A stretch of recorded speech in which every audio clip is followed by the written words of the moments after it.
মনৰ শান্তি আৰু ভক্তিৰ এখন ডাঙৰ স্থান। হেল্ল' এভৰিৱান, আজি মই আহিছোঁ টিহুতে থকা হনুমান মন্দিৰটোলৈ। এই হনুমান মন্দিৰটো টিহুৰ মাজতে আছে আৰু বহুত পুৰণি মন্দিৰ হয়। আৰু দুটাকৈ হনুমান মন্দিৰ একেলগতে আছে, বহুতেই নাজানে। যিসকলে নাজানে সেইসকলৰ বাবে সুবিধা হ'ব। আজি মই আপোনালোকক দুটাকৈ হনুমান মন্দিৰ একেলগত দৰ্শন কৰাম। যদি আপুনি হনুমান বাবাৰ ভক্ত হয় তেনেহ'লে ভিডিঅ'টি সম্পূৰ্ণকৈ শেষলৈ চাব আৰু কমেণ্টত জয় শ্ৰীৰাম লিখিবলৈ নাপাহৰিব।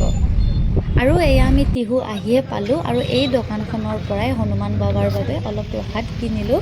আৰু এয়া হৈছে টিহুৰ পৰিৱেশ আৰু আমি অকণমান গ'লেই হনুমান মন্দিৰটো পাম।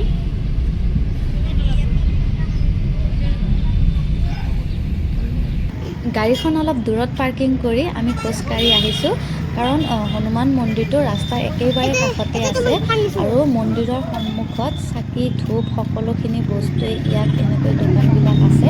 সেইকাৰণে ইয়াতে কাৰ পাৰ্কিং কৰাটো মানে সম্ভৱ নহয়, সেইকাৰণে আমি দূৰতে ৰাখিছোঁ। আৰু এয়া দেখিছেনে, হনুমান বাবাৰ পূজাৰ বাবে যি যি সামগ্ৰী লাগে ইয়াত মন্দিৰৰ সন্মুখতে পাই যাব সকলোখিনি। বলক তেনেহ'লে আমি এতিয়া মন্দিৰৰ ভিতৰলৈ যাওঁ। মানে মন্দিৰৰ ভিতৰত যোৱাৰ আগতে বাহিৰত চাকি ধূপখিনি ইয়াতে জ্বলাই পেলাইহে আমি মন্দিৰৰ ভিতৰত যাব লাগিব। সেইকাৰণে মই ইয়াতে প্ৰথমতে ধূপ চাকি ধুনীয়াকৈ জ্বলাই ল'লোঁ আৰু এতিয়া ভিতৰলৈ যাম।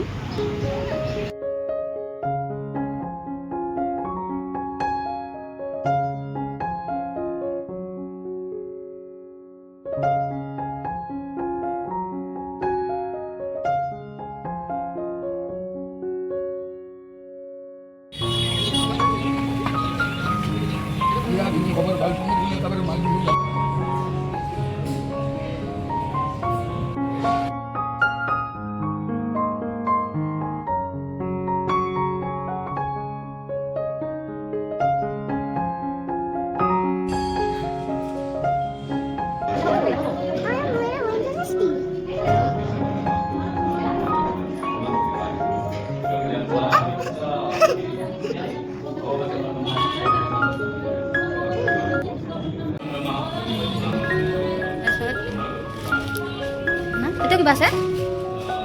ইয়াতে কি আছে? ইয়াতে কি আছে? অ' এইটো কোৱা ন? এইটো লওকচোন। ইয়াতে এটা খোৱাও আছে, দেখিছেনে?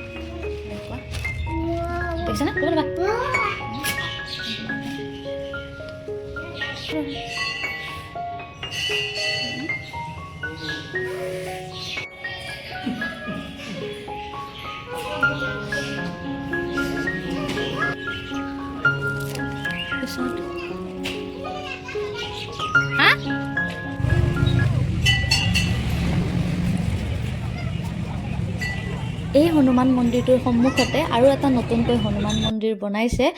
হয়তো বহুতেই নাজানে, যিহেতু মন্দিৰটো নতুনকৈ বনাইছে।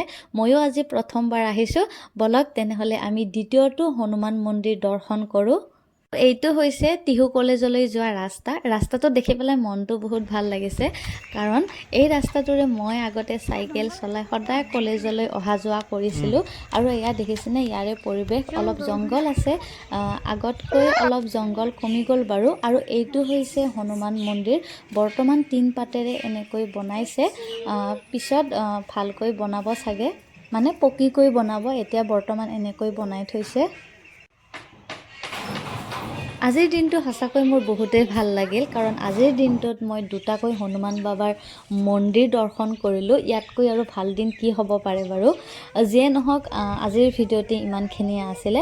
নেক্সট আকৌ এটি নতুন ভিডিঅ'ৰ সৈতে আপোনালোক সকলোকে পুনৰবাৰ লগ পাম। আৰু ইয়াৰে পৰিৱেশটো কেনেকুৱা লাগিছে কমেণ্ট কৰি জনাব।